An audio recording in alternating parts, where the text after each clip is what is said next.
UPTD Taman Budaya Kalimantan Selatan terus memberikan kesempatan bagi seniman Banua untuk menunjukkan aksinya di panggung pergelaran.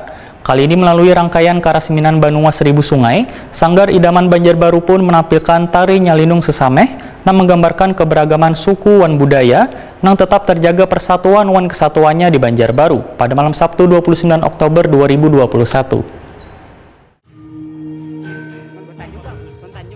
UPTD Taman Budaya Kalimantan Selatan terus memberikan kesempatan bagi seniman Banua untuk menunjukkan aksinya di panggung pergelaran.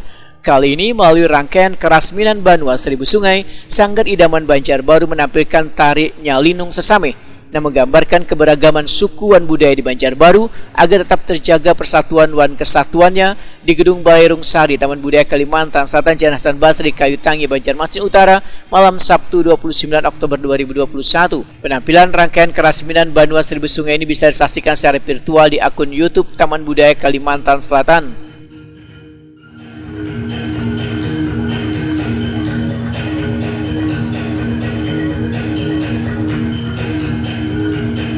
Ketua Sanggar Idaman Banjarbaru Rijal, Wehetokune Prima TV, mendahkan tari Nyalinung Sesameh yang berarti menjalin wan menjaga kebersamaan. Menurut Rijal, dalam bahasa Dayak Manyan, menggambarkan keberagaman warga dari berbagai suku dan budaya agar tetap terjaga persatuan wan kesatuannya.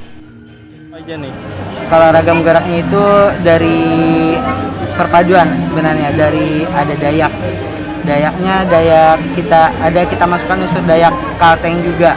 Kebetulan musiknya ini pun kita minta bikinkan khusus dari teman dari Muara Teweh kebetulan. Jadi ada perpaduan, kita mencari keragamannya itu.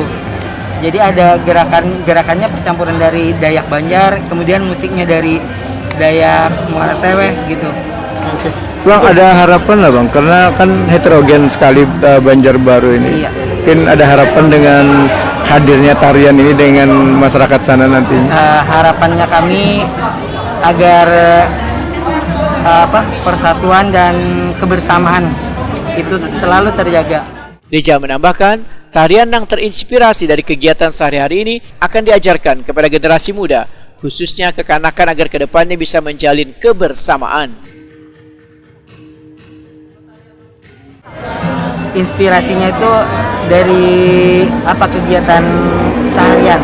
Ya, jadi kita melihat sekarang tuh anak-anak biasanya suka main gadget atau main handphone. Jadi gimana kalau kita bikin tarian yang gampang, tariannya gampang, mudah sebenarnya untuk dipelajari. Jadi tarian ini nanti kita ajarkan buat anak-anak biar mereka daripada mereka bermain gadget atau bermain yang tidak penting, lebih baik ikut belajar menari ini biar rasa kebersamaan mereka itu terpupuk dari kecil.